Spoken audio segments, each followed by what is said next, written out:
اللہ تعالیٰ کے امر کو کوئی روک نہیں سکتا، اس کی تنفیذ سے، اس کے نافذ ہونے سے کوئی شے نہیں روک سکتا۔ تو دین نے نافذ ہو کے رہنا۔ عبادات میں مقصود اللہ تعالیٰ کی رضا، اگر مقصود اللہ تعالیٰ کی رضا نہیں ہے تو عبادت فاسد ہے۔ کہ روزہ کس لیے ہے؟ تاکہ اللہ راضی ہو جائے۔ جس نے دکھاوے کے لیے روزہ رکھا اس نے شرک کیا۔ جب پہلی رات ہوتی ہے رمضان کے مہینے کی، شیاطین انچین کر دیے جاتے ہیں، انہیں زنجیروں سے باندھ دیا جاتا ہے۔ تو قرآن مجید کے ساتھ جو عملی تعلق ہے یہ شیطان کو رلاتا ہے۔ ایک سجدہ، اچانک رسول اللہ صلی اللہ علیہ وسلم ہنسے، فضحک رسول اللہ صلی اللہ علیہ وسلم۔ تو صحابہ نے عرض کی، یا رسول اللہ صلی اللہ علیہ وسلم آپ اس طرح اور اس طرح کے تھے، یعنی آپ رنجیدہ تھے اس مقام پہ بھی، اس مقام پہ بھی آپ رنجیدہ تھے، ادھر بھی آپ رنجیدہ تھے، یہاں آپ اچانک مسکرائے۔ اور یہ یاد رکھیے، جتنا مرضی سخت کوئی جادو کر دے، یہ کر دے، وہ کر دے، اگر آپ کا اللہ تعالیٰ کے ساتھ تعلق مضبوط ہے تو یہ چیزیں ان ایفیکٹو رہتی ہیں۔ جسم زمین سے بنا ہے، اس کی غذا بھی یہاں سے پوری ہوتی ہے، یہ نہ دیں تو ختم ہو جائے گا، مر جائے گا۔ اور جو وہاں سے آیا ہے وجود، روحانی وجود، اس کی غذا بھی وہیں سے آئی ہے۔ وہ کیا ہے؟ وہ وحی ہے، اور وحی کی آخری صورت قرآن، اللہ کی کتاب۔ جس رب کے حکم سے میں نے حلال کو چھوڑ دیا، اسی رب کے حکم سے مجھے عام دنوں اور پوری زندگی میں حرام کو چھوڑنا ہے۔ الحمدللہ والصلاة والسلام علی رسول اللہ، اما بعد فاعوذ باللہ من الشیطان الرجیم، بسم اللہ الرحمن الرحیم۔ یا ایہا الذین آمنوا کتب علیکم الصیام کما کتب علی الذین من قبلکم لعلکم تتقون۔ وقال عز وجل في نفس السورة وأن تصوموا خير لكم إن كنتم تعلمون شهر رمضان الذي أنزل فيه القرآن هدى للناس وبينات من الهدى والفرقان صدق الله العظيم۔ وقال النبي صلى الله عليه وسلم الصوم جنة۔ قال الله عز وجل، قال النبي صلى الله عليه وسلم، قال الله عز وجل الصوم لي وأنا أجزي به، أو كما قال النبي صلى الله عليه وسلم رب اشرح لي صدري ويسر لي أمري واحلل عقدة من لساني يفقهوا قولي۔ اللهم وفقنا أن نعبدك بالإخلاص والتقوى۔ اللهم إنا نعوذ بك من كل فتن ما ظهر منها وما بطن وجعلنا من عبادك المخلصين۔ اللهم إنا نسألك إيمانا لا يرتد ونعيما لا ينفد ومرافقة نبيك محمد صلى الله عليه وسلم في أعلى جنة الخلد، آمین یا رب العالمین۔ ہم کل 8 باتیں آج کی اس نشست میں کریں گے۔ سب سے پہلی بات استقبال رمضان کے عنوان کے حوالے سے، استقبال کہتے ہیں خیر مقدم کرنے کو، خوش آمدید کہنے کو، خود آگے بڑھ کر مہمان کو خوش آمدید کہنا، اس کا خیر مقدم کرنا، قریب ہونا یا قریب جانے کی کوشش کرنا۔ تو استقبال رمضان سے مراد یہ ہے کہ ہم سب رمضان کی آمد سے پہلے، جیسے مہمانوں کی آمد سے پہلے کچھ لوگ ریسیپشن کے لیے، کچھ لوگ وصول کرنے کے لیے مہمانوں کو ان کے بالکل سامنے کھڑے ہوتے ہیں نا، کہ جب وہ تشریف لائیں تو انہیں وصول کیا جائے اور انہیں پھر ان کی نشستوں پر، ان کی جگہوں پر بٹھا دیا جائے۔ بالکل اسی طرح سے استقبال رمضان قریب قریب معنی یہی اس کا کہ جیسے مہمان کا ایک احترام اور اکرام ہوتا ہے، اس کی وجہ سے یہ سب اہتمام ہوتا ہے، اسی طرح یہ مہینہ خاص ہے، اس کا احترام، اس کا اکرام اور اس سے استفادہ بھی خاص ہے۔ پھر تو رمضان کے خیر مقدم کے لیے، اس کے استقبال کے لیے ہم جمع ہیں، ٹھیک ہے نا؟ اچھا، یہ ہمارا جمع ہونا ایک مسنون عمل بھی ہے۔ نبی اکرم صلی اللہ علیہ وسلم نے شعبان کے آخری دن خطبہ ارشاد فرمایا جو ہمیں روایات میں ملتا ہے۔ اسی طرح نبی اکرم صلی اللہ علیہ وسلم کا شدت انتظار بھی آپ کی دعاؤں سے ہمارے سامنے ہے۔ اللہم بارک لنا فی رجب و شعبان وبلغنا رمضان۔ اے اللہ ہمارے لیے رجب اور شعبان کو بابرکت بنا دے اور ہمیں رمضان تک پہنچا دے، ہے نا۔ تو یہ زندگی مانگنا رمضان کی خاطر، یہ اتنا اہم مہینہ ہے۔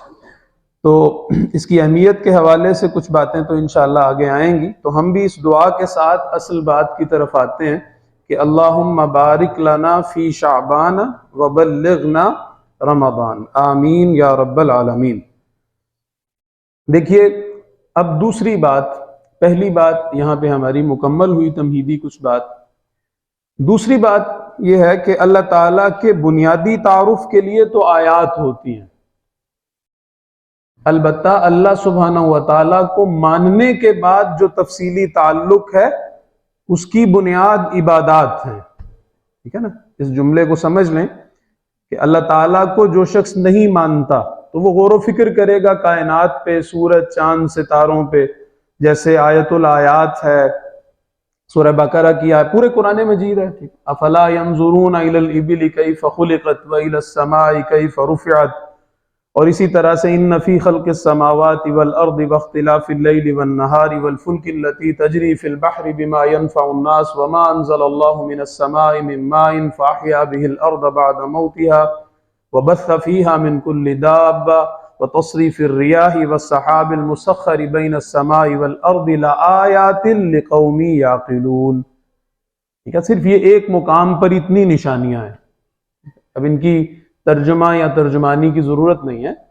تو اللہ سبحانہ و تعالیٰ کی ذات تک رسائی کے لیے اللہ سبحانہ و تعالیٰ کا کام دلیل ہے، تو اللہ تعالیٰ کی آیات اللہ سبحانہ و تعالیٰ کے بنیادی تعارف کے لیے، اس کی ذات کو ماننے کے لیے ہیں، لیکن ماننے کے بعد کا تفصیلی تعلق اس کے لیے بنیاد عبادات بنتی ہیں، ٹھیک ہے۔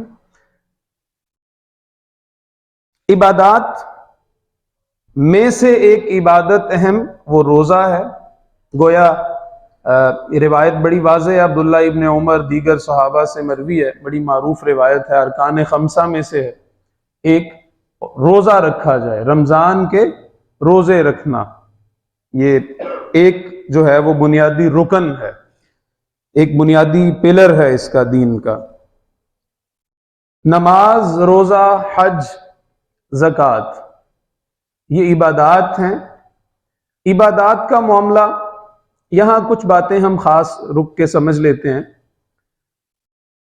کہ عبادات، جیسا کہ میں نے عرض کیا، اللہ سبحانہ و تعالیٰ کے ساتھ اس کو ماننے کے بعد اپنا تفصیلی تعلق استوار کرنے کا ذریعہ ہے، تو اس میں بات تو ساری آ گئی ہے، لیکن ہم ایک دفعہ پھر اس کو تھوڑا سا آسان انداز سے سمجھ لیتے ہیں کہ ان کا مقصد کیا ہے۔ نماز کس لیے پڑھی جائے، روزہ کس لیے رکھا جائے، زکوٰۃ کس لیے دی جائے، حج کس لیے کیا جائے، مقاصد کیا ہیں ان عبادات کے، ان کا مقصد کیا ہے؟ تو ان کا مقصد قرآن مجید ہمیں بتاتا ہے، خود اللہ سبحانہ و تعالیٰ نے متعین کیا ہے، پھر ہم اس کا خلاصہ ذکر کر لیتے ہیں۔ قرآن مجید میں آتا ہے نا کہ اعوذ باللہ من الشیطان الرجیم، قل، اے نبی صلی اللہ علیہ وسلم فرما دیجئے، آپ ان کو بتا دیجئے جو دین، اس کی اہم گوشے اس کے، اور اس میں اس کے ضمن میں انتہائی بنیادی باتیں وہ ان تک ڈلیور کریں۔ قل ان صلاتی و نسکی و محیای و مماتی للہ رب العالمین، ٹھیک ہے نا؟ یعنی ایک تو بنیادی بات یہ کہ میری زندگی خدا مرکز ہے، سب سے پہلی بات۔ البتہ اس میں جو عبادات ہیں، خاص طور پہ وہ نماز ہو، وہ قربانی ہو، یہ للہ رب العالمین ہے، رب العالمین کے لیے ہے۔ پھر اسی طرح سے ہم نماز کے حوالے سے دیکھتے ہیں، اقیم الصلاۃ لذکری، نماز قائم کرو میری یاد کے لیے۔ پھر اسی طرح سے قرآن مجید میں ہم دیکھتے ہیں وَأَتِمُّ الْحَجَّ وَالْعُمْرَةَ للہ، حج کرو اور پورا کرو حج اور عمرہ کو، کس کے لیے؟ اللہ کے لیے، اللہ کی رضا کے لیے۔ اسی طرح سے روزہ کے ضمن میں جو آیا مبارکہ آپ کے سامنے ابھی تلاوت ہوئی ہے، محمد حذیفہ انہوں نے بھی پڑھی ہے، میں نے بھی تلاوت کی ہے، اس کے آیت 183 کے آخر میں کیا آ رہا ہے؟ لعلکم تتقون، تاکہ تم متقی بن جاؤ۔ اور اسی طرح جو حدیث مبارکہ میں نے آپ کے سامنے پڑھی ہے، حدیث قدسی ہے، الصوم لی، روزہ میرے لیے، ٹھیک ہے نا، خاص میرے لیے. ایک تو یہ مطلب ہے نا، لیکن اس کی ادائیگی بھی میرے لیے، یعنی کسی اور کے لیے نہیں. تو نماز ہو، روزہ ہو، زکوٰۃ ہو، حج ہو، ان کا مقصود کیا ہے؟ اللہ راضی ہو جائیں، قرب الہی، تعلق مع اللہ کی تجدید کا ذریعہ ہے، اس میں گہرائی اور پختگی کا ذریعہ ہے، ایمان کی تجدید اور تازگی اور گہرائی کا ذریعہ ہے. اچھا، یہ بات ہم کیوں کر رہے ہیں؟ یہ سبق تو ہم سب کو پتا ہے، یہ تو باتیں ایک طرح سے تحصیل حاصل ہے، وہ بات جو ہم پہلے ہی جانتے ہیں اس کو دہرایا جا رہا ہے، بڑی بنیادی بات ہے. اصل میں یہ بات ہم اس لیے کر رہے ہیں کہ جس دنیا میں ہم رہ رہے ہیں، اس میں 5ویں 6ٹھی نسل ہے ہماری جو مغرب کے زیر سایہ پل رہی ہے، پروان چڑھ رہی ہے، مغربی تہذیب کے زیر اثر ہے. تو مغربی افکار یا مغربی تہذیب نے اپنے ظاہر سے یا اپنی تعلیم کے ذریعے متاثر کیا ہے مسلمانوں کو. اس کا ایک گوشہ یہ بھی ہے، ایک پہلو یہ بھی ہے، وہ متاثر کیا، جیسے اتنا متاثر کیا ہے، ذہنوں کو متاثر کیا. مجھے وہ شعر یاد آ رہا ہے اکبر الآبادی کا، اچانک ذہن میں آیا کہ مشرقی تو سر دشمن کو کچل دیتے ہیں، مغربی اس کی طبیعت کو بدل دیتے ہیں. ٹھیک ہے، سوچنے کا انداز بدل دیا، مزاج بدل دیا سوچنے کا، اصول اور معیارات بدل دیے سوچنے کے. ٹھیک ہے، یہ کیا. اور میرا خیال ہے اکبر الآبادی کا وہ شعر بہت پیچھے رہ گیا، جو دوسرا بڑا معروف ہے، یوں قتل سے بچوں کے وہ بدنام نہ ہوتا، افسوس کے فرعون کو کالج کی نہ سوجی.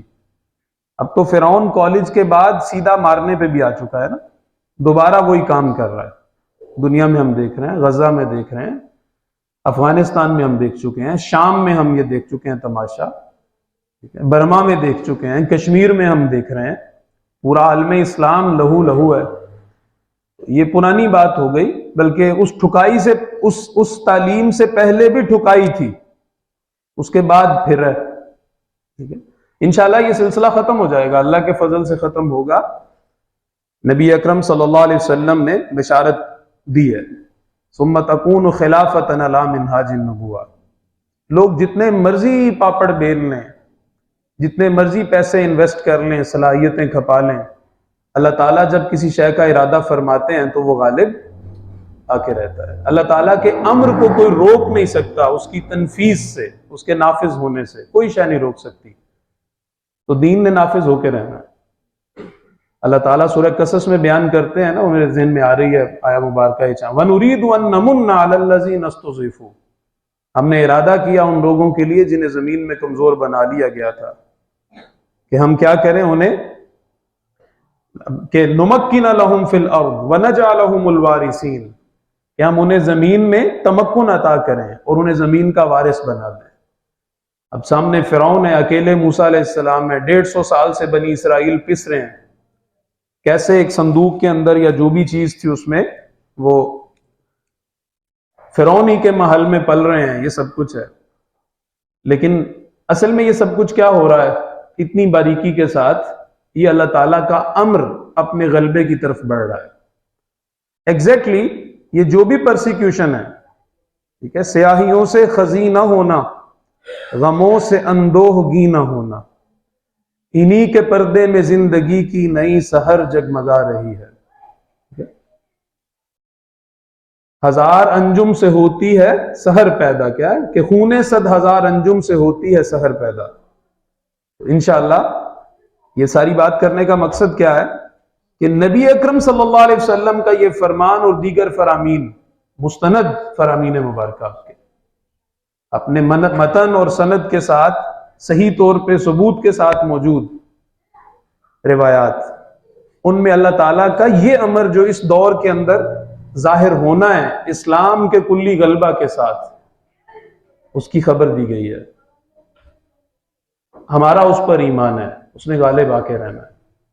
اب یہ ہمارے لیے ہے کہ ہم اس کام کو اپنے لیے سعادت سمجھتے ہوئے اپنے جو بھی ہم سے بن سکے اس میں حصہ ڈالتے جائیں۔ تو بہرحال ہم واپس آتے ہیں، اس شعر سے ذہن جو ہے ادھر چلا گیا تھا۔ تو مغربی تہذیب جو ہے اس نے ان کا کچھ اس کے اثرات ہیں، اس میں جو ہے وہ چیزوں کو تجربے سے گزرنے کے بعد ان کے مادی فوائد جو ہیں وہ ان کی تصدیق ہو جانے کے بعد انہیں اختیار کرنا، پریگمیٹزم، یوٹیلیٹیرینزم وغیرہ وغیرہ، اور بھی کئی فلسفے، کئی نام، اصطلاحات جن سے ہم واقف ہیں۔ تو عبادات کو بھی اسی کھاتے میں ڈالنے کی کوشش کی جا رہی ہے۔ یہ ایک وار ہے، یہ ایک ظلم ہو رہا ہے، دانستہ یا نادانستہ، اللہ جانے نیتیں کیسی ہیں۔ لیکن ہوتا یہ ہے کہ جیسے ہی رمضان قریب آتا ہے، ہر شعبے کے لوگ جسم کے تحفظ والے انہیں ہوش آ جاتا ہے۔ کوئی جاپان سے بولتا ہے تو کوئی کوریا سے بولتا ہے، تو کوئی نیو یارک سے اپنی تحقیق بیان کرتا ہے، تو کسی کو محلہ فتح پورہ سے اپنی تحقیق یاد آ جاتی ہے کہ روزہ رکھنے سے اگر 16 گھنٹے انسان روزانہ بھوکا رہے 30 دن کے لیے تو کینسر کے جراثیم مر جاتے ہیں۔ اگر بندہ سجدہ کرے زمین پہ، مٹی والی پہ کرے، تو الیکٹرو میگنیٹک ویوز اور فلاں فلاں جو ہیں وہ دماغ کو جو متاثر اور وجود کو کر رہی ہوتی ہیں وہ زمین میں جذب ہو جاتی ہیں، تو یوں ہو جاتا ہے، تو وہ ہو جاتا ہے۔ ریڑھ کی ہڈی کو اس طرح فائدہ ہوتا ہے اور پٹھوں کو یہ فائدے ہوتے ہیں، اس سے ہوتے ہوں گے بھائی، ہم کب اس کا انکار کر رہے ہیں؟ تم 10 فائدے گنوا رہے ہو سکتا ہے اللہ تعالیٰ 10,000 فائدے دیتے ہوں۔ وَأَن تَصُومُوا خَيْرٌ لَكُمْ، روزہ رکھا کرو، یہ بہترین ہے تمہارے لیے۔ ہمارا ایمان ہے اس بات پہ۔ لیکن یہ بات کرنے کا مقصد کیا ہے اس انداز سے؟ اور پہلے جو تمہیداً میں نے عرض کیا کہ للہ، اللہ کے لیے، مطلب عبادات میں مقصود اللہ تعالیٰ کی رضا۔ اگر مقصود اللہ تعالیٰ کی رضا نہیں ہے تو عبادت فاسد ہے، یہ اصل بات ہے۔ اصل یعنی اگر عبادت سے حاصل ہونے والے مادی فائدے ہمارے ذہن پہ غالب آ جائیں تو یہ شفٹ ہے نیت کا، اس کے اصل مقصد سے نیت جو ہے وہ ادھر سے ہٹ کے مادی فائدوں کی طرف شفٹ ہو گئی ہے، اور اب ہم اصل میں ان مادی فائدوں کے حصول کے لیے ایک ایکسرسائز سے گزر رہے ہیں۔ نماز اس لیے تو نہیں ہے نا، روزہ اس لیے، نماز کوئی ایکسرسائز تو نہیں ہے نا، نماز عبادت ہے نا، نماز کا عنوان عبادت ہے، روزے کا عنوان عبادت ہے، زکوٰۃ کا عنوان عبادت ہے، حج کا عنوان عبادت ہے۔ تو عبادت کا مقصود اللہ تعالیٰ کی رضا ہوتا ہے، عبادت کا مقصود مادی فائدوں کا حصول نہیں ہے۔ ہاں ہم ان فائدوں کا انکار نہیں کرتے، لیکن نیت کے لیول پر، مقصود کی سطح پہ صرف اللہ تعالیٰ کی رضا رہنی چاہیے۔ فائدے 10 کی بجائے میں نے عرض کی 10,000 ہوں، ہمارا رب 10 لاکھ فائدے دے، این ممکن ہے انسانوں کی رسائی 5، 10، 20 تک ہو۔ تو سب سے پہلی چیز جو درست کرنے کی ہے وہ ہماری نیت ہے، اس کو درست رکھنا کہ روزہ کس لیے ہے؟ تاکہ اللہ راضی ہو جائے، اللہ تعالیٰ کے ساتھ تعلق کی تجدید کے لیے ہے، اللہ تعالیٰ کے ساتھ قرب کے لیے ہے، اللہ تعالیٰ کو دل میں محسوس کرنے کے لیے، اس کے حکم کو بجا لانے کے لیے۔ تو ایک پہلو یہ، دوسرا پہلو ایک اور بھی ہے، وہ بھی نیت سے ہی متعلق ہے۔ عبادت میں اگر عبادت کا مقصود خالق ہے، اللہ تعالیٰ کی ذات ہے، یہ بات ہو گئی، اس کا مقصود اگر بدل جائے گا تو یہ عبادت نہیں رہے گی، یہ محض ایک ورزش رہ جائے گی، ایک ایکسرسائز رہ جائے گی۔ بالکل اسی، یعنی جب مادی فائدوں کی طرف یہ جائے تب بھی یہ خراب ہوتی ہے، اور جب دکھاوے کی طرف جائے، مشہوری کی طرف جائے، وہ بھی تو ایک مادی فائدہ ہی ہے نا، مخلوق مقصود ہو جائے عبادت سے تو یہ ریا ہے، یہ دکھاوا ہے۔ من صلی یرائی فقد اشرک ومن صام یرائی فقد اشرک ومن تصدق یرائی فقد اشرک۔ جس نے دکھاوے کے لیے روزہ رکھا، نماز پڑھی، اس نے شرک کیا۔ جس نے دکھاوے کے لیے روزہ رکھا اس نے شرک کیا۔ جس نے دکھاوے کے لیے صدقہ دیا اس نے شرک کیا۔ وہ کس کے لیے کر رہا ہے وہ کام؟ ڈاکٹر صاحب علیہ رحمہ مثال دیا کرتے تھے نا کہ ہم سجدہ کر رہے ہیں اور کوئی جاننے والا آ گیا، کوئی استاد آ گیا، کوئی مربی آ گیا، تشریف لے آئے تو اب ہمیں احساس ہو گیا کہ وہ آ گئے ہیں، تو اب ہمارا سجدہ جو ہے وہ لمبا ہو رہا ہے. اگر 5 سیکنڈ کا ہے تو اب وہ 10 کا ہو گیا ہے، یا 1.5 گنا 2 گنا ہو گیا ہے. تو یہ جو 1.5 یا 2 گنا ہوا ہے، یہ 2.5 یا 5 سیکنڈ کس کے لیے ہیں؟ اس کا مقصود کیا ہے؟ استاد دیکھے. جبکہ عبادت کا مقصد کیا ہے؟ اللہ دیکھیں، اللہ راضی ہو. تو ہم نے ان تمام پہلوؤں سے اپنی عبادت کو فاسد ہونے سے بچانا ہے. یہ ہے اصل میں ساری بات کرنے کا مقصد. خود ظاہر ہو جائے کوئی مسئلہ نہیں، خود ہو جائے، اللہ کر دیں. صحابہ نے پوچھا اللہ کے رسول صلی اللہ علیہ وسلم، ایک شخص چھپ کے ایک کام کرتا ہے، پھر بھی لوگ ادھر پہنچ جاتے ہیں، دیکھ لیتے ہیں. سیدنا ابو ہریرہ رضی اللہ عنہ نے پوچھا، اسی طرح اور صحابہ نے بھی. تو یہ کس کھاتے میں ہے معاملہ، اس کا کیا کریں گے؟ کتاب الرقاق میں، مشکات میں، اس طرح اور جگہوں پہ بھی روایت ہے. نے کہا کہ آپ نے فرمایا کہ یہ تو بندہ مومن کے لیے خوشخبری ہے، یہ اللہ تعالیٰ کی طرف سے فضل ہے کہ اللہ تعالیٰ اس کے اچھے گواہ بنا دیتا ہے، جبکہ اس کی خواہش نہیں ہے کہ کوئی مجھے دیکھے. ٹھیک ہے نا؟ یہ بڑی خوشخبری سے پہلے اس دنیا میں خوشخبری ہے. تو از خود ظاہر ہو جانا یہ تو اللہ تعالیٰ کی طرف سے انعام ہے. البتہ نیتاً یہ ہونا کہ لوگ دیکھیں یا مادی فائدوں کا حصول دیگر، اس سے عبادت فاسد ہو جاتی ہے. تو دوسری بات اس کو ہم نے اپنے ذہن میں رکھنا ہے. تیسرا نقطہ ہے روزے کی اہمیت اور فرضیت. جیسا کہ آیہ مبارکہ پڑھی گئی آیت نمبر 183 کہ تم پر فرض کر دیا گیا روزہ رکھنا جیسا کہ تم سے پہلے لوگوں پر فرض کیا گیا تھا. مطلب کیا ہے کہ روزہ فرض ہے، ضروریات دین میں سے ہے. اس کا مطلب کیا ہے؟ اس کو اگر ریورس دیکھیں گے تو کیا بنے گا؟ جو روزے کی فرضیت کا انکار کرے وہ کون ہے؟ کافر ہے، وہ مسلمان نہیں ہے. یہ اس کی فرضیت کے لیے قرآن مجید کا حکم ہے. پھر اسی طرح سے یعنی ہم نے اس کی اہمیت کو دیکھنا ہے کہ اللہ سبحانہ و تعالیٰ کس طرح ہماری زندگی میں روزے کو دیکھنا چاہ رہے ہیں. ٹھیک ہے نا؟ روزے کو رکھنا چاہ رہے ہیں، دیکھنا چاہ رہے ہیں، جاری کرنا چاہ رہے ہیں. اب اس پہلو سے، اس آنکھ سے ہم نے دیکھنا ہے. یہ چند جو ہے وہ پہلو ہیں جو میں نے نوٹ کیے ہیں، تازہ کر لیتے ہیں انہیں.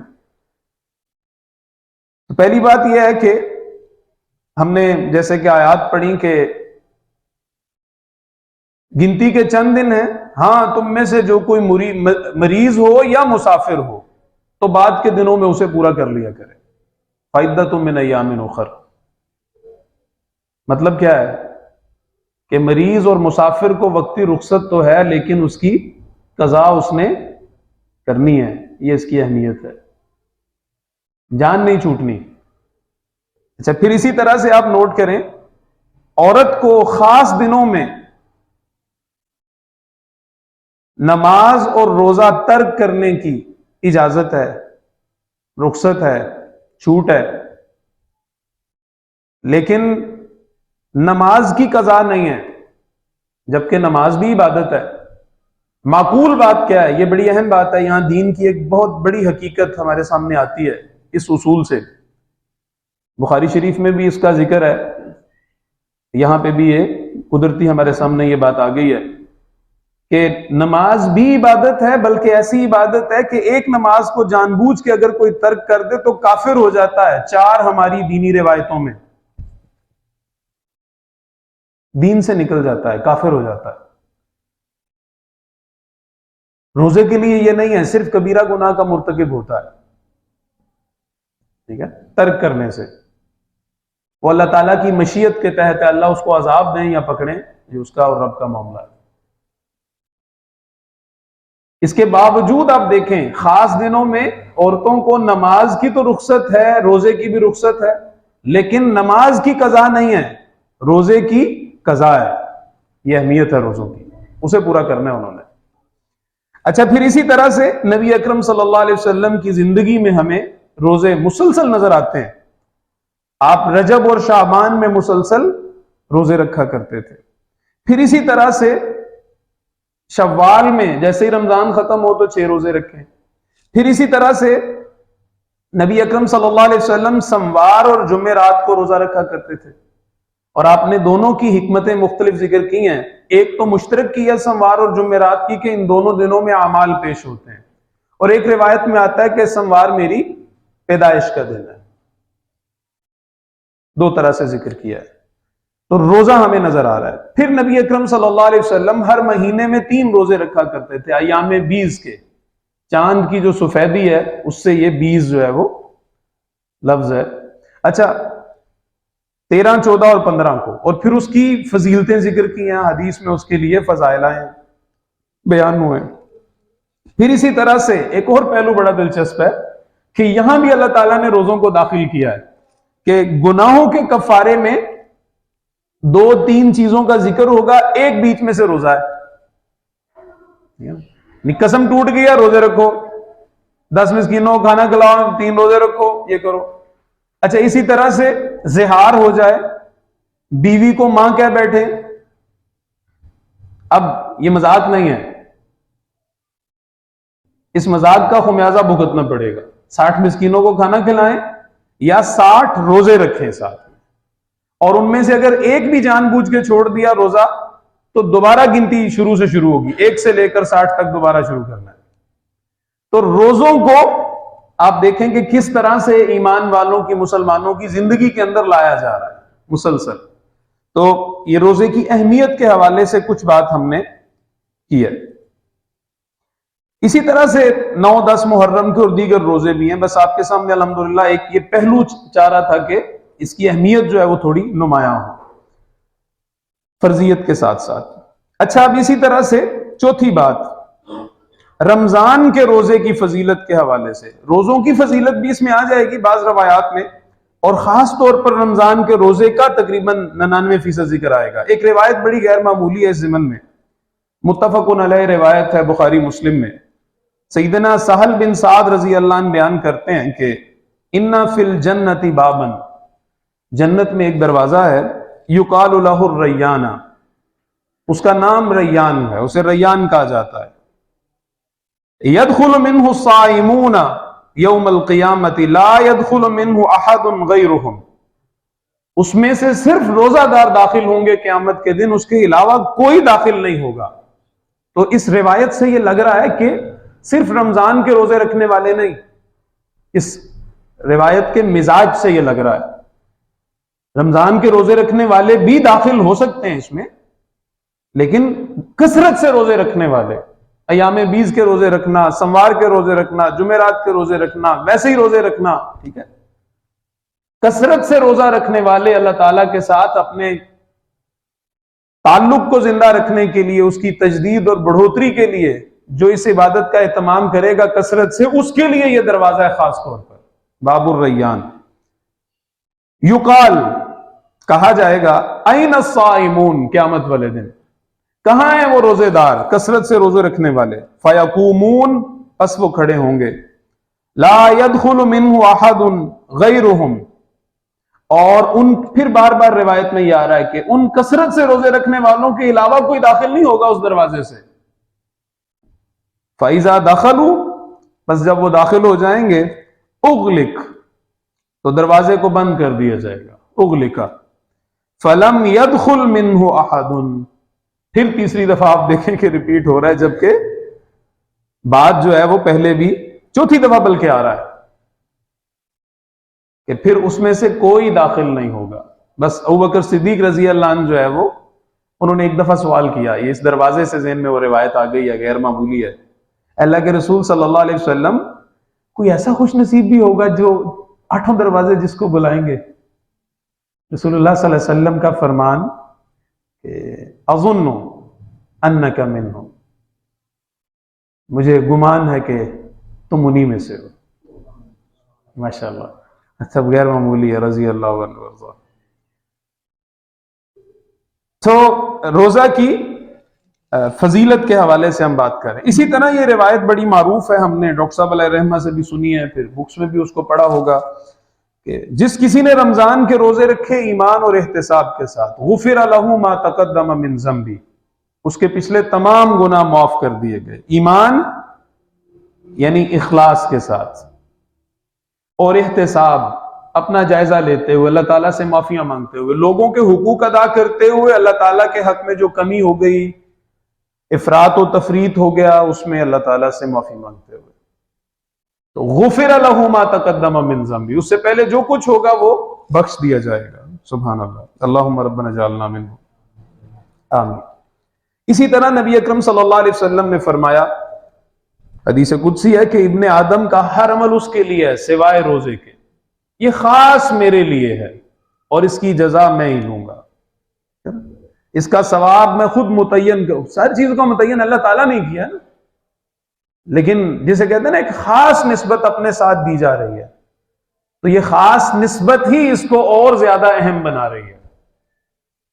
وَالصَّوْمُ لِي وَأَنَا أَجْزِي بِهِ، اور ایک انداز پڑھنے کا یہ بھی ہے جو ہم نے سنا، اجزا بھی، کہ میں ہی اس کی جزا ہوں۔ اللہ ملتے ہیں روزہ، روزہ رکھنے سے کیا ملتا ہے؟ اللہ ملتے ہیں، اللہ سبحانہ و تعالیٰ، سبحان اللہ۔ اچھا پھر فرمایا کہ روزے دار کے منہ کی بو اللہ تعالیٰ کو مشک کی خوشبو سے زیادہ پسند ہے۔ اچھا اس کا مطلب یہ نہیں ہے کہ وہ بدبو مزے کی ہے، یہ نہیں ہے۔ عقل تو یہ سوچتی ہے نا کہ وہ بو ہے تو کیسے پسندیدہ ہے، اصل میں اس کو بیئر کرنا اللہ تعالیٰ کے نزدیک پسندیدہ ہے، اللہ تعالیٰ کی خاطر یہ ہے، اور اس کا مقام اس کو مشک جو ہے اس کے ساتھ نسبت دیتے ہوئے یہاں ذکر کیا جا رہا ہے، ایکویٹ کرتے ہوئے ذکر کیا جا رہا ہے۔ پھر اسی طرح فرمایا نبی اکرم صلی اللہ علیہ وسلم کا فرمان کہ روزہ افطار کرنے تک، طلوع فجر سے لے کر غروب آفتاب تک، روزہ دار کے لیے فرشتے مسلسل استغفار کرتے رہتے ہیں۔ آپ حالت روزہ میں ہیں اور آپ کے لیے فرشتے استغفار کر رہے ہیں، سبحان اللہ۔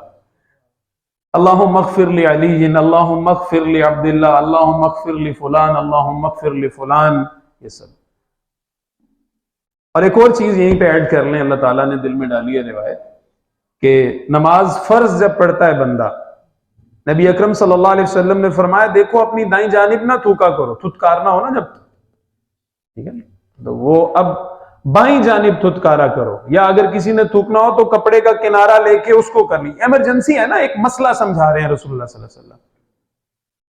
یہ نہیں ہے کہ آپ تھوکیں شروع کر دیں نماز میں، کوئی ایمرجنسی بن جائے تو کیا کریں، تو پھر لیفٹ سائڈ پہ تھوکیں، اپنی دائیں نہیں، اس لیے کہ دائیں جانب ایک فرشتہ اللہ تعالیٰ نے کھڑا کیا ہوتا ہے، اور وہ بندے کے لیے جب نماز ختم ہو جاتی ہے فرض، بندہ جب تک بیٹھا رہتا ہے اپنی جگہ پہ، جب تک وہ حادث نہ ہو جائے، حدث اصغر وقوع کا جو ہے وہ واقع نہ ہو جائے، وضو نہ ٹوٹ جائے، تب تک وہ فرشتہ کھڑا رہتا ہے اور دعا کرتا رہتا ہے، اللہم اغفر لہ ورحمہ، اللہم اغفر لہ ورحمہ، اللہ اس کو بخش دے، اللہ اس پہ رحم فرما دے۔ یہ سوچ کے بیٹھے رہا کریں اپنی جگہ پہ کہ اللہ میں تو ایسے ہی بس، تو یہ فرشتہ تو نورانی مخلوق ہے تیری، اللہ اس کی دعا میرے حق میں قبول کر لے، بیٹھے رہا کریں۔ اکثر نیک لوگ، بڑے لوگ، اہل علم، آپ نے دیکھا ہوگا کہ اپنی جگہ سے دیر سے اٹھتے ہیں، تو اس کا ایک سبب یہ بھی ہو سکتا ہے، کچھ تو اذکار ہوتے ہیں ان کے دیگر، ایک سبب یہ روایت بھی ہو سکتی ہے۔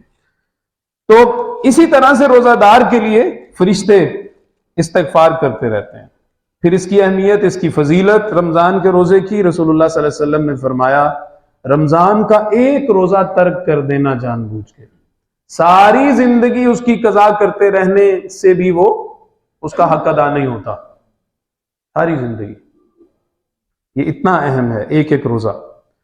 پھر نبی اکرم صلی اللہ علیہ وسلم نے فرمایا روزہ ڈھال ہے، الصوم جنہ، ڈھال ہے جو ہمیں دشمن کے حملے سے بچاتی ہے، نقصان سے بچاتی ہے۔ یہ نقصان روحانی بھی ہو سکتا ہے، روحانی ظاہری بھی، روحانی باطنی بھی، جسمانی ظاہری بھی، جسمانی باطنی بھی، دنیاوی بھی، اخروی بھی۔ اب اس میں تمام نقصان داخل ہیں، دنیا اور آخرت کے، جسم اور روح سے متعلق۔ روزہ ڈھال ہے، روزہ ڈھال ہے، یہ ہر نوع کے نقصان سے بندہ مومن کی حفاظت کرتا ہے۔ اب اس میں فائدے ویسے ہی داخل ہو گئے ہیں، جسمانی فائدے بھی یقیناً داخل ہو گئے ہیں اور روحانی فائدے تو ہیں ہی ہیں۔ الصوم جنہ، روزہ ڈھال ہے۔ پھر اسی طرح نبی اکرم صلی اللہ علیہ وسلم نے فرمایا، یہ روایت مکمل ہم آگے پڑھیں گے انشاءاللہ، روزہ قیامت کے دن سفارش کرے گا، اللہ تعالیٰ کی بارگاہ میں عرض کرے گا، اے ربی منعتہ الطعام والشہوات بالنہار فشفعنی فی، اے اللہ میں نے اس کو روکے رکھا کھانے پینے اور خواہشات سے دن کے وقت، تو میری سفارش کو اس کے حق میں قبول فرما لینا۔ تو چونکہ پیچھے قرآن کا بھی ذکر ہے اس روایت میں، لہٰذا یہاں مثنیٰ کا صیغہ آ رہا ہے، فیشفعان، پس دونوں کی سفارش قبول کی جائے گی۔ یہ مکمل روایت ہم انشاءاللہ چھٹے نقطے کے آخر میں پڑھیں گے انشاءاللہ۔ تو یہ کچھ فضیلتیں ہیں، مطلب ہیں تو پورے باب حدیث کی کتابوں میں اور تفصیلات ہیں، لیکن ہم یاد دہانی کے لیے، سبق کی تازگی کے لیے یہاں جمع ہیں، تو ایک پہلو سے یہ بات بھی ہمارے سامنے آ جانی چاہیے۔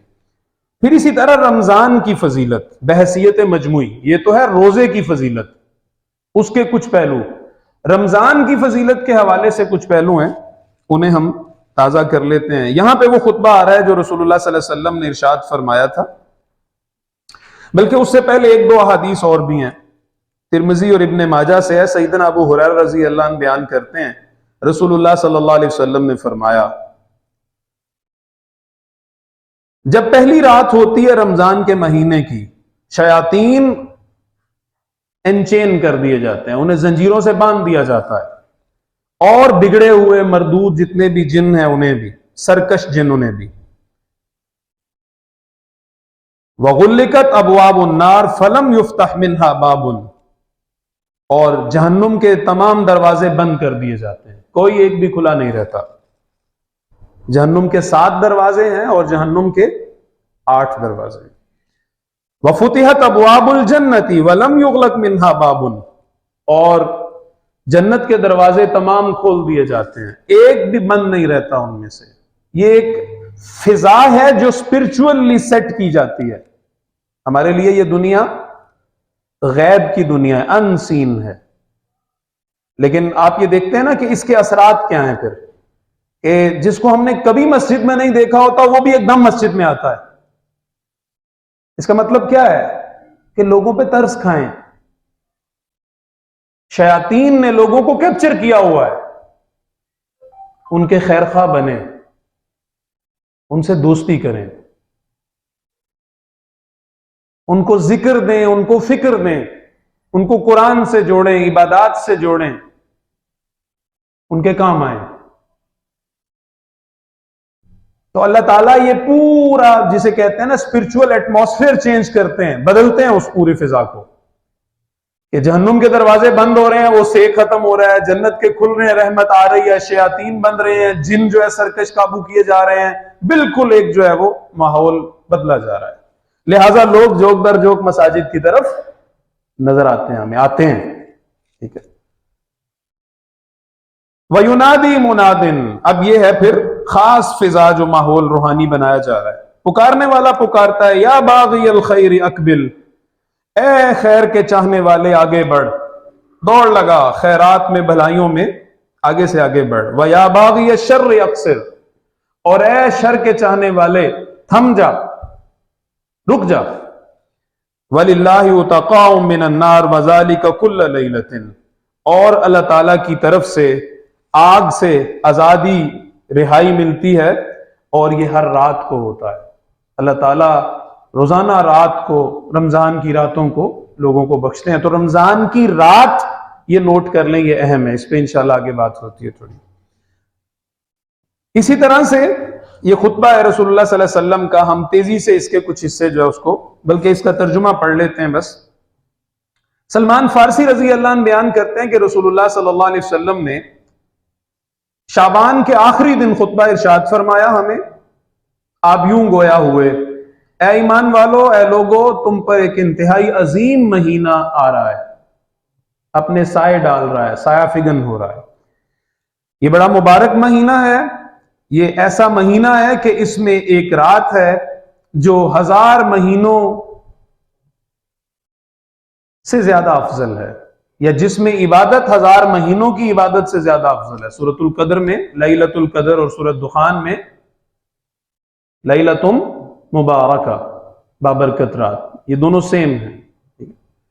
لیلۃ القدر، تو اس کی نسبت سے کچھ بات، بس ایک روایت کے مطابق پورے مہینے میں اس کو تلاش کیا جائے، ایک روایت کے یا ایک رائے کے مطابق اس کو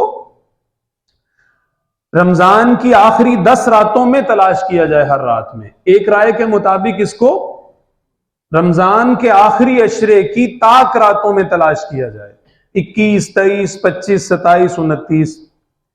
پھر اسی طرح سے یہ بھی رائے بہت معروف ہے، موجود ہے، اہل علم کے ہاں، صحابہ کے ہاں بھی تھی، تابعین کے ہاں بھی تھی، کہ 27ویں شب کو اس کو تلاش کیا جائے.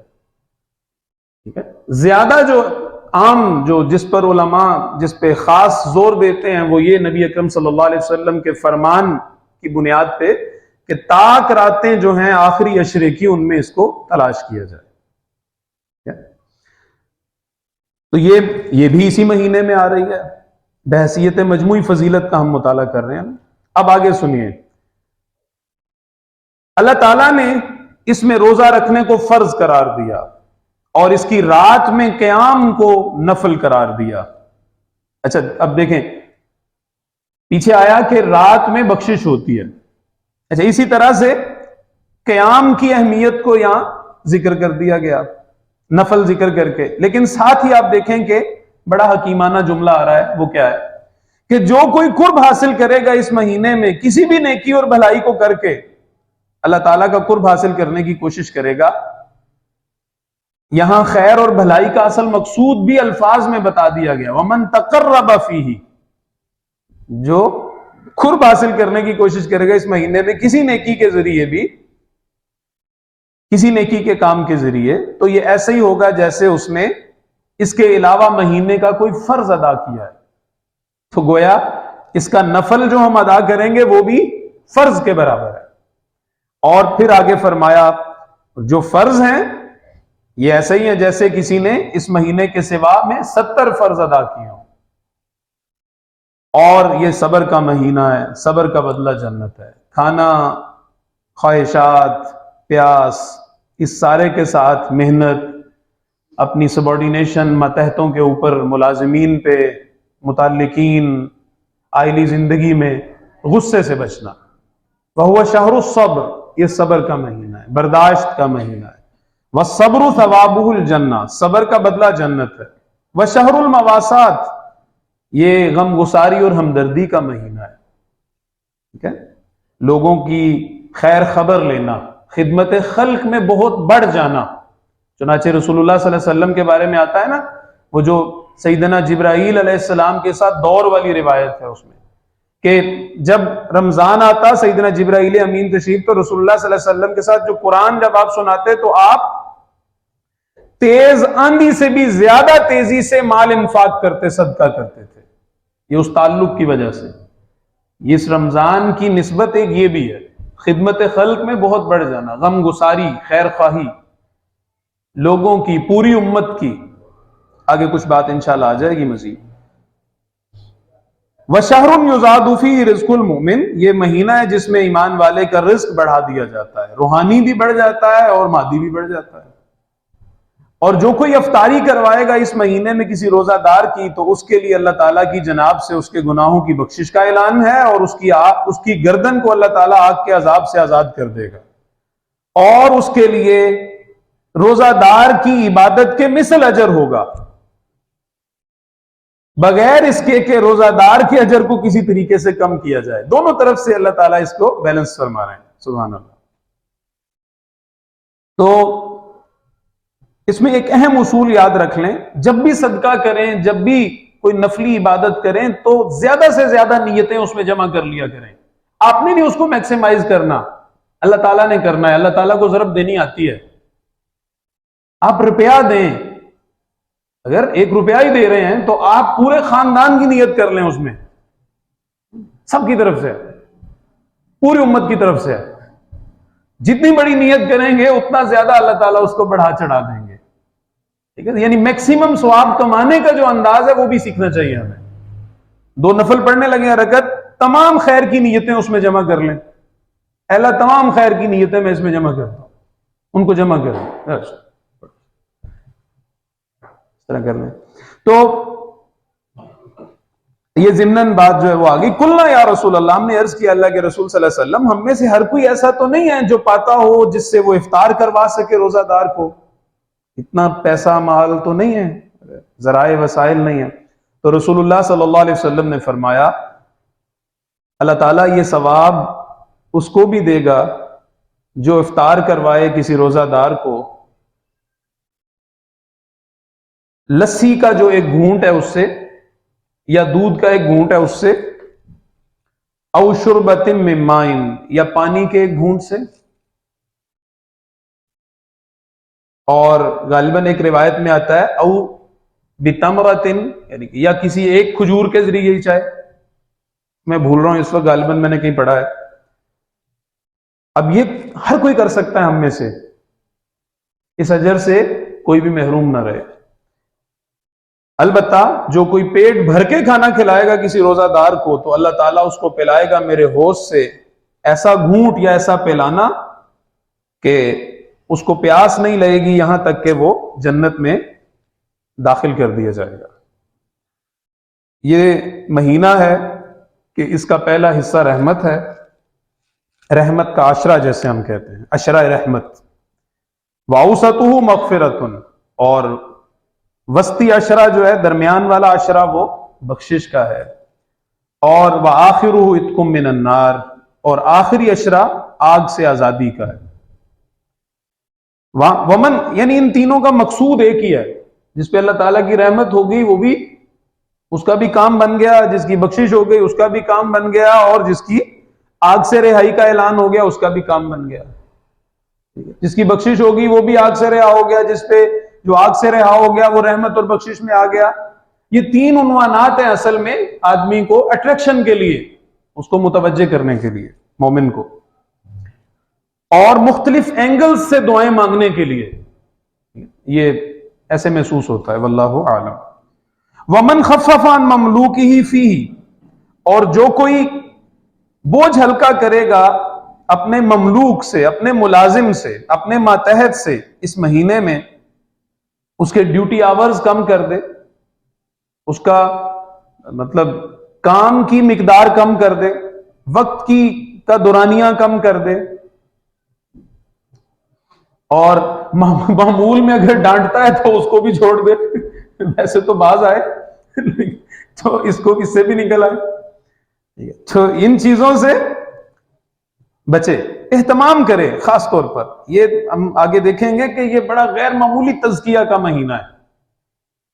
یہ جو اللہ تعالیٰ کے ساتھ ہماری بیعت ہے نا, ان الذین وہ بلکہ وہ جو ایمان والے جو ہیں, وہ جو سورۃ توبہ کے اندر آتا ہے, کیا الفاظ ہیں جی, ان اللہ اشتری من المؤمنین انفسهم واموالهم بان لهم الجنہ, یہ اور آگے جا کے بیعت کا ذکر بھی آ جاتا ہے. تو یہ وہ بیعت ہے. اب اس کی جو بھلائیاں ہیں, اس کی جو خیرات ہیں, یہ ان عبادات کے ذریعے ہم حاصل کر سکتے ہیں. اور میکسیمم خیر اللہ تعالیٰ کے ساتھ ایمان کے تعلق میں منسلک ہونے کے بعد آدمی کو مل جاتا ہے. تمام دھارے اس پر متفق ہیں. اچھا, اسی طرح سے وآخر واتقہ من, اچھا اللہ تعالیٰ اس کو بخش دیں گے اور اس کو آگ کی عذاب سے بچا لیں گے. یہ 4 پوائنٹس ہمارے یہاں پہ ہوئے ہیں. 5واں پوائنٹ بڑا اہم ہے, 5واں نقطہ قرآن مجید کی فضیلت اس کے حوالے سے. پھر ہم ان دو کے تعلق کو چھٹے نقطے میں سمجھ لیتے ہیں. اب ہم تھوڑا ذرا تیزی سے اس میں سے گزر جاتے ہیں. سیدنا امامہ باہلی رضی اللہ عنہ بیان کرتے ہیں کہ رسول اللہ صلی اللہ علیہ وسلم نے فرمایا, میں نے سنا رسول اللہ صلی اللہ علیہ وسلم کو فرماتے ہوئے, لوگوں قرآن پڑھا کرو اس لیے کہ یہ اپنے دوست کی قیامت والے دن شفاعت کرے گا, اپنے ساتھی کی. فَإِنَّهُ يَأْتِي يَوْمَ الْقِيَامَةِ شَفِيعًا لِصَاحِبِهِ, یہ آئے گا اس حال میں کہ اپنے ساتھی کی شفاعت کرے. صحیح مسلم. سیدنا انس رضی اللہ عنہ بیان کرتے ہیں کہ رسول اللہ صلی اللہ علیہ وسلم نے ارشاد فرمایا, وَإِنَّ اللَّهَ تَعَالَى أَهْلِينَ مِنَ النَّاسِ, اللہ تعالیٰ کا کہ کچھ اپنے ہیں، جیسے نا اہل و عیال ہم کہتے ہیں، اب کنبا کہہ لیجئے یا اپنے کہہ لیجئے، ٹھیک ہے، اللہ تعالیٰ کے کچھ اپنے ہیں انسانوں میں سے، کچھ خاص اللہ تعالیٰ کے ساتھ دوست ہیں۔ قالو یا رسول اللہ من ہم صلی اللہ علیہ وسلم، اے اللہ کے رسول صلی اللہ علیہ وسلم یہ کون لوگ ہیں؟ قالا، رسول اللہ صلی اللہ علیہ وسلم نے فرمایا، ہم اہل القرآن اہل اللہ و خاصتہ، یہ اہل قرآن ہیں، یہ اللہ تعالیٰ کے دوست ہیں، اللہ تعالیٰ کا کنبا ہیں، اللہ تعالیٰ کے اپنے ہیں اور اس کے خاص لوگ ہیں۔ یہ اللہ تعالیٰ کا فضل ہے کہ اللہ تعالیٰ نے ہمیں قرآن مجید کے ساتھ اس کی صحیح تعبیر پہ قائم رہتے ہوئے جوڑا، یہ اللہ تعالیٰ کا خاص فضل ہے۔ کسی ایسی انٹرپریٹیشن کے تھرو نہیں ہم قرآن مجید کے ساتھ لنک کے جس کا جو اللہ تعالیٰ کے مقصود تک ہمیں نہیں پہنچا رہی، یہ اللہ تعالیٰ کا بہت بڑا فضل ہے اس پرفتن دور میں بھی۔ پھر اسی طرح رسول اللہ صلی اللہ علیہ وسلم نے فرمایا قرآن شافع ہے، القرآن شافع مشفع وماحل مصدق، یہ بڑی پیاری روایت ہے، غیر معمولی۔ قرآن مجید شفاعت کرنے والا ہے، قرآن مجید ایسی کتاب ہے جس کی شفاعت قبول کی جاتی ہے، قرآن مجید ایسی کتاب ہے جو بحث کرے گی اللہ تعالیٰ کے ساتھ اور اس کی تصدیق کی جائے گی، اس کی بات کو یعنی سند مستند ہے، اس کی بات، اس کا کلام مستند ہے، یعنی جس کے حق میں قرآن بولے گا قیامت کے دن وہ بچ جائے گا۔ وَمَاحِلٌ مُصَدَّقٌ، اب آگے سنیے، اب کرنے کا کام اس دنیا میں، من جعلہ امامہ قادہ الی الجنہ، جو اس کو اپنا امام بنائے گا یہ اس کی قیادت کرے گا جنت کی جانب۔ ومن جعلہ خلف ظہرہ، اور جو اس کو پیٹھ پیچھے پھینک دے گا، ساقہ الی النار، تو یہ اسے ساقہ الی النار، بلکہ لیفٹ اشارہ ہونا چاہیے، الی الشمال، یہ اس کو آگ کی طرف لے جائے گا، جہنم کی طرف لے جائے گا۔ اللہ تعالیٰ اپنی پناہ میں رکھیں۔ مجھے یاد آ رہا ہے مسجد نبوی شریف میں ایک ستون کے پاس تجوید کا حلقہ ہوتا ہے، وہاں تجوید کا ٹیسٹ بھی، حفظ کا ٹیسٹ بھی، احادیث کی اجازت بھی، مختلف۔ تو تجوید کے حلقے میں ایسے ہی میرا دل کیا میں بیٹھ جاؤں، بڑی پیاری قرات، عرب جو ہے وہ استاد تھے تو لوگ سنا رہے تھے، تو میں پیچھے ذرا بیٹھا ہوا تھا تو انہوں نے خود ہی مجھے پاس بلا لیا، آ جاؤ تعال تفضل، آ جاؤ بھائی۔ تو میں چلا گیا ان کے پاس، کہنے لگے کہ پڑھو، آپ بھی پڑھو اس میں سے، عربی مطلب کہہ رہے تھے، آپ بھی پڑھو اس میں سے۔ میں نے کہا ٹھیک ہے، کہاں سے پڑھوں؟ سورہ فاتحہ وہ سب سے پہلے سنتے ہیں، چونکہ وہ نماز میں شاید پڑھی جاتی ہے، اس لیے وہ سب سے پہلے سورہ فاتحہ سنتے ہیں ہر ایک سے۔ اچھا، پھر اس کے بعد جو ہے انہوں نے ایک اور جگہ، شاید سورہ انبیاء تھی یا کون سا مقام تھا مجھے بھول گیا، تو وہ سنا۔ اس کے بعد یعنی انہوں نے الحمدللہ اچھے الفاظ کہے، انہوں نے کہا اچھا آپ نے پڑھا ایسے کیا، خیر الحمدللہ۔ تو میں نے انہیں کہا کہ وصیت کیجئے، مجھے کوئی نصیحت کیجئے، وصیت کیجئے۔ تو انہوں نے 3 باتیں کی۔ ایک تو وہی بات جو رسول اللہ صلی اللہ علیہ وسلم نے فرمائی، اتق اللہ حیث ما کنت، جہاں کہیں بھی رہو اللہ تعالیٰ سے ڈرتے رہنا۔ دوسری بات انہوں نے کی کہ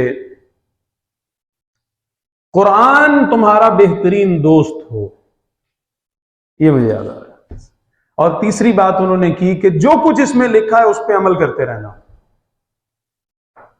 3 باتیں، تو اس میں یہ جو تھی نا، قرآن تمہارا بہترین دوست ہو، یہ جو صاحب آ رہا ہے، صاحب، اللہ کرے کہ اس کا مصداق اللہ تعالیٰ ہمیں بنا دے اپنے فضل سے، ٹھیک ہے، یہ بڑی سعادت ہوگی، ہمیں نہیں پتا، بالکل ابھی نیما نیما رہنا چاہیے۔ قال رسول اللہ صلی اللہ علیہ وسلم، رسول اللہ صلی اللہ علیہ وسلم نے ارشاد فرمایا، یہ بڑی دلچسپ، بڑی یعنی تقویت دینے والی روایت ہے۔ اذا قرأ ابن آدم السجدۃ، جب ابن آدم قرآن مجید میں تلاوت کرتے کرتے سجدے کا مقام بھی تلاوت کرتا ہے، فسجد، پس وہ سجدہ کرتا ہے، اعتزل الشیطان یبکی، تو شیطان اس سے ہٹ کے علیحدہ ہو کے رونا شروع ہو جاتا ہے۔ یقول، وہ کہتا ہے، یا ویلا، ہائے اس شخص کی ہلاکت، ہلاک ہو یہ شخص، یا وفی روایت یا ویلی، ہائے میری ہلاکت، میری تباہی۔ امر ابن آدم بالسجود فسجد فلہ الجنہ، ابن آدم کو سجدے کا حکم دیا گیا، اس نے سجدہ کیا، پس اس کے لیے جنت ہے۔ وَأُمِرْتُ بِالسُّجُودِ فَأَبَيْتُ، مجھے بھی سجدے کا حکم دیا گیا تھا، بس میں نے انکار کیا۔ فَلِلنَّارَ، تو میرے لیے آگ ہے۔ تو قرآن مجید کے ساتھ جو عملی تعلق ہے یہ شیطان کو رلاتا ہے۔ ایک سجدہ، ایک سجدہ، اللہ اکبر باوضو ہو کے یہ کرنا چاہیے، وضو کے بغیر نہیں عبادت ہے، ٹھیک ہے۔ اللہ اکبر پڑھا، سجدے میں گئے، وہ 3 5 7 9 11 جتنی دفعہ بھی تاک تسبیحات پڑھی، 2 3 4 قسم کی ہیں، جتنی بھی پڑھ لیں، جتنا مرضی لمبا کر لیں، خلوت میں ہے تو اور لمبا کریں، مجمع میں ذرا اس کو متوازن رکھیں اللہ کے لیے، اور پھر جو ہے وہ اللہ اکبر کہہ کے اٹھیں اور بس ختم ہو گیا، سلام پھیرنے کی ضرورت نہیں ہے۔ اس کا طریقہ ہے، چونکہ بعض لوگ کنفیوز ہوتے ہیں کرنا کیا ہے، تو اللہ اکبر پڑھتے جانا ہے، اللہ اکبر کرتے اٹھ جانا ہے، بس باوضو ہو، تسبیحات پڑھتے ہیں اس میں۔ تو اتنے سے عمل پہ شیطان سائڈ پہ لگ کے روتا ہے، اور جب آپ دین پہ عمل کریں، قرآن مجید کو اپنا امام بنا لیں، تو وہ یقیناً مایوس ہوتا ہے۔ جیسے عرفہ کے دن رو رہا تھا نا، چیخ رہا تھا، رسول اللہ صلی اللہ علیہ وسلم اچانک مسکرائے، یعنی 5 کے 6 گھنٹے آپ دعا کرتے رہے، پھر عصر سے مغرب اس طرح لمبی دعا، وہ پوری روایت ہے، تفصیلی انشاءاللہ کبھی موقع ہوا پڑھیں گے، بڑی غیر معمولی روایت ہے۔ اچانک رسول اللہ صلی اللہ علیہ وسلم ہنسے، فضاحک کا رسول اللہ صلی اللہ علیہ وسلم، تو صحابہ نے عرض کی، یا رسول اللہ صلی اللہ علیہ وسلم، آپ اس طرح اور اس طرح کے تھے، یعنی آپ رنجیدہ تھے، اس مقام پہ بھی، اس مقام پہ بھی آپ رنجیدہ تھے، ادھر بھی آپ رنجیدہ تھے، یہاں آپ اچانک مسکرائے، یہ کیا ہے؟ ما ھذا، یہ مطلب یہ ما ھذا الفرق، یہ مطلب یہ کیا ہے؟ اچھا، وہ رسول اللہ صلی اللہ علیہ وسلم نے فرمایا کہ میں نے شیطان کو آج سے زیادہ چیختے ہوئے کبھی نہیں دیکھا۔ تمہارا اللہ تعالیٰ کی بارگاہ میں یہاں جمع ہونا، عبادت کرنا، دعائیں مانگنا، اسے اس کی ساری محنت پہ پانی پھر گیا اس کے سارا جو ایک خاص پس منظر میں دیکھیں تو بت پرستی ساری ختم ہوئی، رسول اللہ صلی اللہ علیہ وسلم 10 میں حج کروا رہے ہیں، سارا مشرکانہ نظام صاف واش آؤٹ ہو گئے، بت ختم ہو گئے، لات منات عزا ہبل کی چھٹی ہو گئی، 350 سال سے بدماشی جاری تھی، یہ وہ سب، اس تناظر میں تو یہ اور بھی رونے کا دن تھا اس کے لیے۔ اور اسی طرح کوئی بھی اکٹھ جو اللہ تعالیٰ کے لیے ہوتا ہے وہ شیاطین کو رلاتا ہے، کی چیخیں نکلوا دیتا ہے۔ تو اللہ تعالیٰ کے ساتھ تعلق، اس سے ہمیں پروٹیکشن بھی ملتی ہے اور شیطان ہم سے دور بھی ہوتا ہے۔ یہ جو جن چمڑے رہتے ہیں نا لوگوں کے، اس کی اصل وجہ کیا ہے کہ اللہ تعالیٰ کے ساتھ تعلق میں ہم کمزور ہیں۔ اور یہ یاد رکھیے، جتنا مرضی سخت کوئی جادو کر دے، یہ کر دے، وہ کر دے، اگر آپ کا اللہ تعالیٰ کے ساتھ تعلق مضبوط ہے تو یہ چیزیں ان ایفیکٹو رہتی ہیں، آپ کو نقصان ہی نہیں پہنچا سکتی۔ یہ عبادت کا اتنا زبردست اثر ہوتا ہے۔ تو یہ بات بھی چونکہ بہت متعلق ہے، میں درجنوں کیسز میرے سامنے اس طرح کے آئے ہیں جو لوگ اس طرح کی باتیں، لیکن ذکر ہی نہیں کرتے، نماز ہی نہیں پڑھتے، مال ہی حلال نہیں ہے، تو پھر شیاطین کو تو موقع ملے گا نا حملہ کرنے کا۔ قُلْ هَلْ أَدُلُّكُمْ عَلَىٰ مَنْ تَنَزَّلَ الشَّيَاطِينُ تَنَزَّلُ عَلَىٰ كُلِّ أَفَّاكٍ نَثِيمٍ، تو خود ہم نے ایک راہ ہموار کر کے دیا ہے شیاطین کو حملہ کرنے کے لیے، تو پھر وہ کیوں نہ کریں؟ موٹر وے بنا کے دی ہوئی اپنی طرف کو، تو رکاوٹیں کھڑی کریں عبادات کے ذریعے، اسے مایوس کریں۔ اچھا، اسی طرح رسول اللہ صلی اللہ علیہ وسلم نے فرمایا، یہ بڑی پیاری روایت ہے، ہم نے سنی ہے کئی دفعہ، رشک نہیں ہے مگر 2 لوگوں پر، رجل، ایک وہ مرد، آتاہ اللہ القرآن، جس کو اللہ تعالیٰ نے قرآن عطا کیا، فَهُوَ يَتْلُوهُ آنَاءَ اللَّيْلِ وَآنَاءَ النَّهَارِ، اور وہ اس کی تلاوت کرتا ہے دن رات کو بھی، دن کو بھی۔ اور وہ دوسرا شخص، آتاہ اللہ مالا، جسے اللہ تعالیٰ نے مال عطا کیا، فَهُوَ يُنْفِقُهُ آنَاءَ اللَّيْلِ وَآنَاءَ النَّهَارِ، متفق علیہ، اور وہ اسے خرچ کرتا ہے رات کو بھی، دن کو بھی۔ اللہ تعالیٰ ہمیں ایسے لوگوں میں شامل فرما دے۔ پھر عبداللہ ابن عباس رضی اللہ عنہ سے مروی روایت ہے، رسول اللہ صلی اللہ علیہ وسلم نے ارشاد فرمایا، یہ بھی بڑی قابل توجہ ہے روایت، ابھارنے والی ہے، شوق دلانے والی ہے۔ ان الذی لیس فی جوفہ شیء من القرآن کالبیت الخرب، وہ شخص جس کے سینے میں قرآن میں سے کچھ بھی نہیں ہے تو اس کا سینہ کھنڈر ہے۔ یہ تو کھنڈرات کی مثل ہے، کھنڈر کی مثل ہے، ہلاک شدہ، جیسے اقوام کے نہیں وہ ہم دیکھتے منجو دڑوڑ ہڑپا کی جو جگہ ہیں، اس طرح سے یہ تو وہ ہے۔ اپنے سینوں کو منور کریں قرآن کے ذریعے، اپنی آوازوں کو مزین کریں قرآن کے ذریعے، قرآن کو مزین کریں اپنی آوازوں کے ذریعے، یا اس سے نور حاصل کریں ہر اعتبار سے، اس کو اپنے سینوں میں محفوظ کریں۔ ایک روایت اوپر میں نے وہ چھوڑی تھی، میں نے کہا اینڈ پہ اس کو ساتھ شامل کر لیں گے کہ لو کان القرآن فی احاب ما اکلتہ النار، اگر قرآن مجید کسی چمڑے میں، کسی کھال کے اندر بھی ہو تو اسے آگ نہیں کھائے گی، جہنم نہیں کھائے گی۔ تو بندے کے اندر ہو تو کھا لے گی۔ اس کا مطلب کیا ہے؟ یہ گارنٹی ہے کہ اللہ تعالیٰ جہنم کی آگ سے بچا لیں گے اس سینے کو جس میں قرآن ہو، قرآن کے ساتھ ایک سچا تعلق ہو۔ سچا تعلق ضروری ہے۔ جیسے آتا ہے نا وہ حجر اسود والی روایت میں کہ جس کسی نے خلوص کے ساتھ استلام کیا، یہ خلوص ہے اصل میں، اخلاص کے ساتھ استلام کیا، تو حجر اسود قیامت والے دن اسے ڈھونڈے گا اور اسے پکڑ کے جنت میں لے جائے گا، اس کا تقبیل کی یا استلام کیا روایت۔ تو اصل چیز کیا ہے؟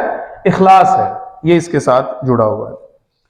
بہرحال میں اس کو مختصر کرتے ہوئے، چھٹی بات رمضان اور قرآن کا تعلق، یہ جو ہم نے روزہ، رمضان، روزے کی اہمیت اور فرضیت کو پڑھا، پھر رمضان کی جو ہے وہ فضیلت اس کو پڑھا، پھر قرآن مجید کے فضائل کو پڑھا، یہ جو پیچھے 3 پوائنٹس ہم نے پڑھے ہیں جن میں کچھ تفصیل ہے، ان کا مقصد کیا تھا؟ وہ یہ ہے رمضان اور قرآن کا تعلق۔ اصل میں ہم اختصار کے ساتھ اس کا ذکر کر لیتے ہیں، بس انشاءاللہ میکسیمم 10-1 منٹ میں ہم اپنی بات کو مکمل کر لیں گے، ٹھیک ہے انشاءاللہ۔ شہر رمضان الذی انزل فیہ القرآن، رمضان وہ مہینہ ہے جس میں قرآن نازل کیا گیا۔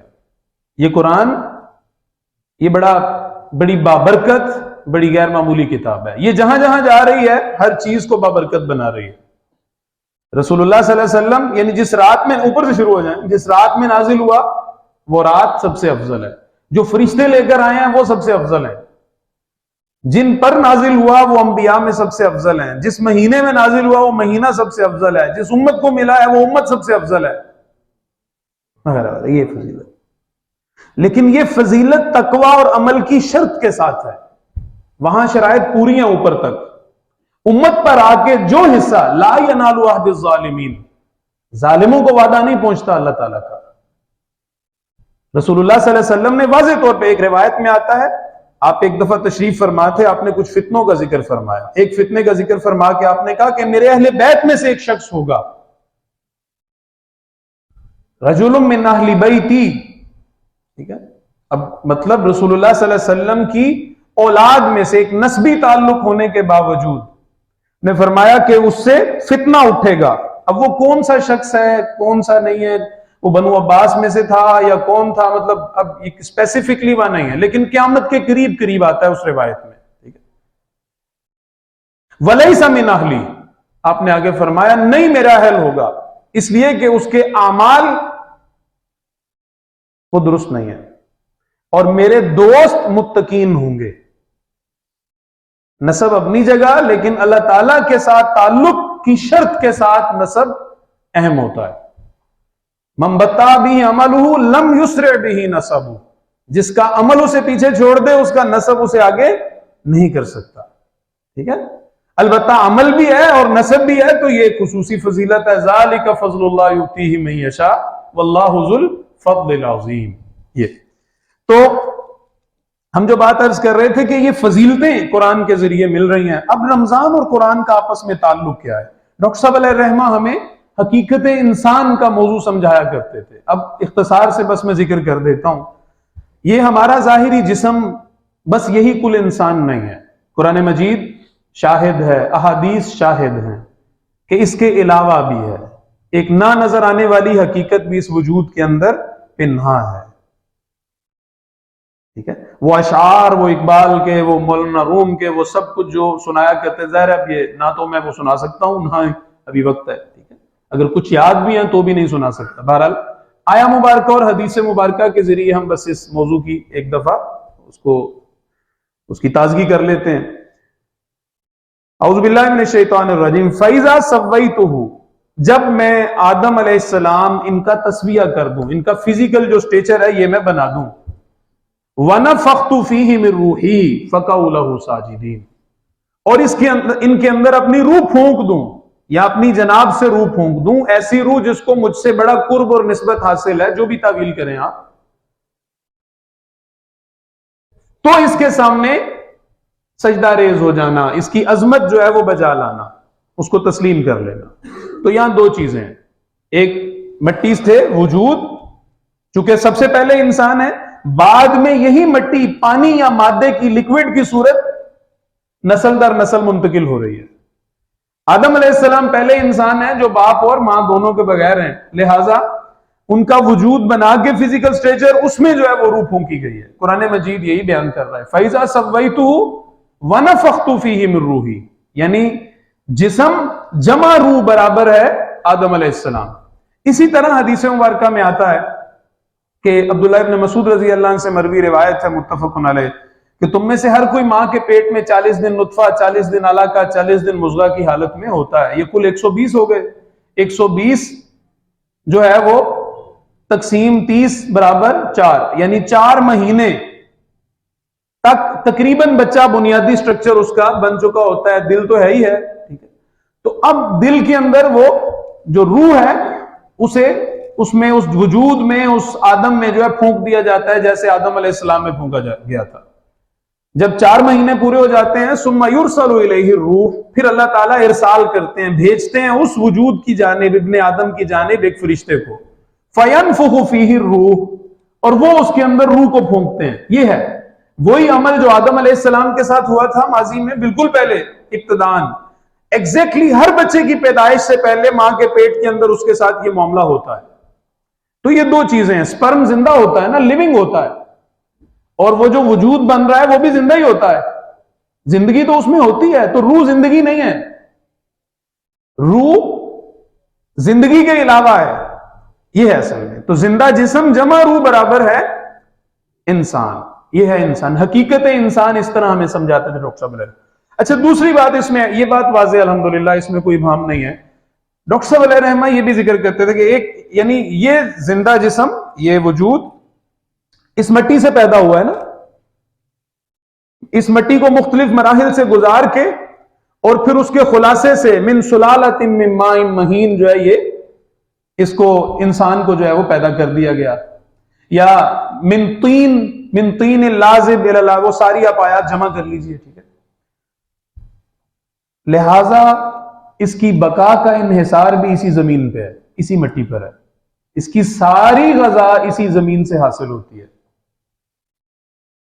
آپ اس جسم کو اس زمین سے حاصل ہونے والی غذائیں نہ دیں، یہ ختم ہو جائے گا۔ یہ یہاں سے بنا ہے، اس مٹی سے، اس کی غذا کا اہتمام بھی اللہ تعالیٰ نے یہیں سے کیا ہے۔ اور روح، سورہ بنی اسرائیل میں آتا ہے کہ یسألونک عن الروح قل الروح من امر ربی، یہ اللہ تعالیٰ کا امر ہے جس کا تعلق عالم امر کے ساتھ ہے، عالم خلق کے ساتھ نہیں ہے۔ یہ پھونکی جاتی ہے، فرشتہ آ کے پھونکتا ہے۔ یہ ٹائم اینڈ سپیس والی جو دنیا ہے، یہ اس سے متعلق نہیں ہے، زمان و مکان جو ہے اس والی دنیا سے متعلق نہیں ہے یہ چیز، یہ عالم امر سے آتی ہے۔ لہٰذا اس کی غذا بھی نیچرلی کہاں سے آنی چاہیے؟ وہیں سے آنی چاہیے۔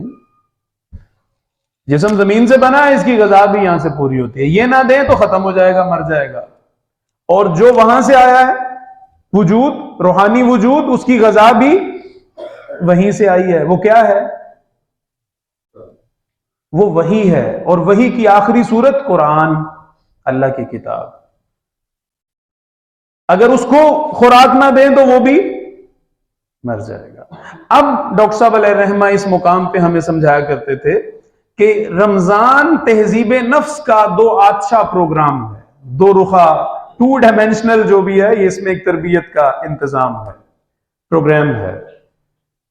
ایک طرف جسم کو بھوکا رکھ کے کمزور کیا جاتا ہے، دن بھر میں خواہشات چھوڑو، کھانا پینا، بیوی سے تعلق، یہ وہ، غصہ بھی نہیں کرنا، نہیں کرنا، وہ نہیں کرنا، پابندیاں، ٹھیک ہے، یہ کمزوری آ رہی ہے، کمزوری۔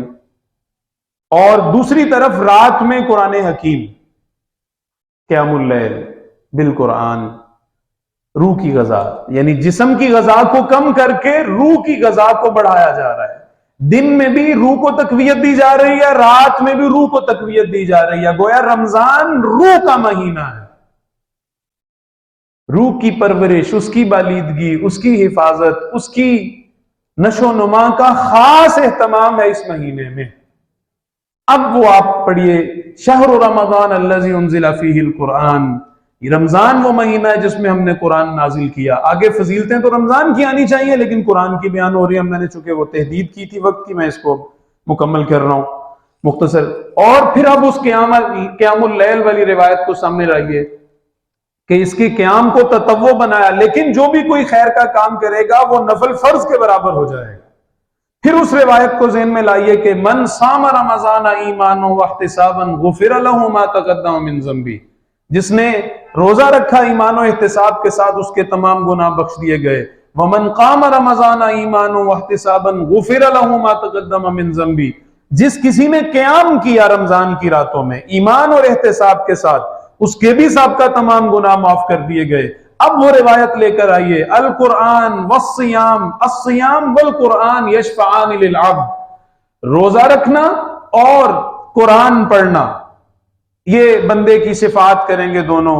یقول الصیام، یہ حصہ ہم نے پڑھا تھا، روزہ کہے گا ای ربی منعت الطعام والشہوات، اے اللہ میں نے روکے رکھا کھانے پینے خواہشات نفس سے اس بندے کو دن کے وقت، اس کے حق میں میری سفارش قبول فرما. ویقول القرآن، قرآن حکیم بھی کہے گا اے اللہ میں نے اس کو ای منعتہ النوم باللیل، یہ ہے میں نے اس کو روکے رکھا رات کے وقت سونے سے، نیند سے، اس کے حق میں میری سفارش قبول فرما لے. فیشفعان، پس دونوں کی شفاعت منظور کی جائے گی، دونوں کی سفارش کو اللہ سبحانہ و تعالیٰ اپنی بارگاہ میں قبول فرمائیں گے اور بندے کی بخشش ہو جائے گی. یہ ہے رمضان اور قرآن کا آپس میں تعلق. ٹھیک ہے، اس کے ساتھ یہ دیکھ لیں 7ویں بات، بس خلاصہ ہی ہے، ایک لائن میں ذکر کر دیتا ہوں بس، کہ نبی اکرم صلی اللہ علیہ وسلم کا رمضان، آپ کی سیرت مطہرہ میں رمضان کب کب آیا، یہ اسائنمنٹ لے جائیں آپ، دیکھ لیں. بدر رمضان، فتح مکہ رمضان، احد رمضان، یعنی جنگ آدھے گھنٹے میں تو نہیں تیاری ہو جاتی نا جنگ کے لیے. یعنی ہم 1965 پتہ نہیں کب سے جو ہے وہ تیاریاں کر رہے ہیں جنگ کی، ٹھیک ہے نا. ہلکی سی جھڑپ ہوتی ہے تو پھر ہم شروع سے جائزہ لیتے ہیں ہر چیز کا کہ کوئی شے کم تو نہیں ہو گئی، ٹھیک ہے نا، ذرائع اور وسائل میں مسئلہ تو نہیں ہو گیا. تو اب مشرکین کے ساتھ جو ہے وہ احد ہو رہی ہے شوال میں، سن شوال 3 شوال یا کون سی ڈیٹ ہے، اس کا مطلب یہ ہے کہ پیچھے رمضان سارا پریپریشنز ہیں، تیاریاں ہیں. ٹھیک ہے، یہ توجہ کس طرف ہے ساتھ میں. اسی طرح سے باقی آپ جو ہے وہ اس کو دیکھ لیجئے. ایون تہمت رسول اللہ صلی اللہ علیہ وسلم کی جو ہے وہ محبوب زوجہ جو ہیں سید عائشہ رضی اللہ عنہا امی جان، ان پہ لگی. رمضان ڈسٹربنس میں گزرا ہے سارا. 40 دن جو ہے اس میں رمضان کا بڑا حصہ شامل ہے.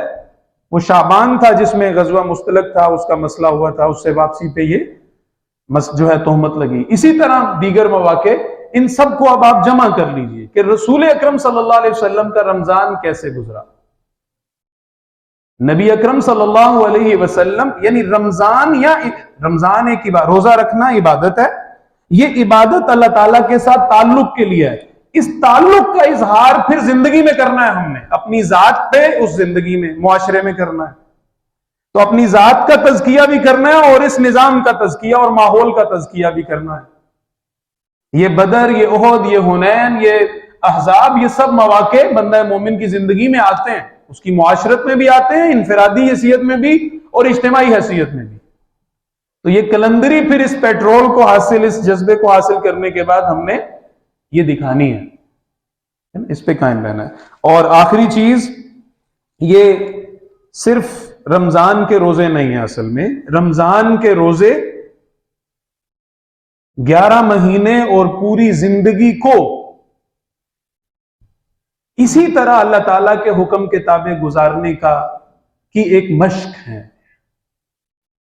جس رب کے حکم سے میں نے حلال کو چھوڑ دیا، اسی رب کے حکم سے مجھے عام دنوں اور پوری زندگی میں حرام کو چھوڑنا ہے۔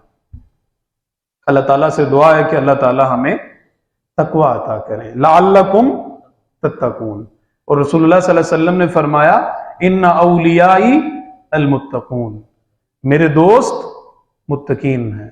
سیدنا معاذ بن جبل رضی اللہ عنہ کو بھی یہی فرمایا تھا کہ میرے دوست متقین ہیں۔ تو اللہ تعالیٰ ہمیں متقین میں سے، روزے کا حاصل بھی تقوی ہے۔ خدا خوفی ہوگی تو شریعت پہ عمل ہوگا، انفرادی زندگی میں بھی، اجتماعی زندگی میں بھی۔ دین کے جتنے بھی تقاضے ہیں آدمی پھر وہ ادا کرے گا خواہشات نفس سے بچتے ہوئے۔ اللہ تعالیٰ سے دعا ہے کہ اللہ تعالیٰ ان باتوں کو ہمارے لیے مفید بنا دے، مؤثر بنا دے اور اپنی بارگاہ میں قبول فرما لے، آمین یا رب العالمین۔ اقول قولی ھذا واستغفر اللہ لی ولکم ولسائر المسلمین والمسلمات، جزاکم اللہ خیر، احسن الجزاء۔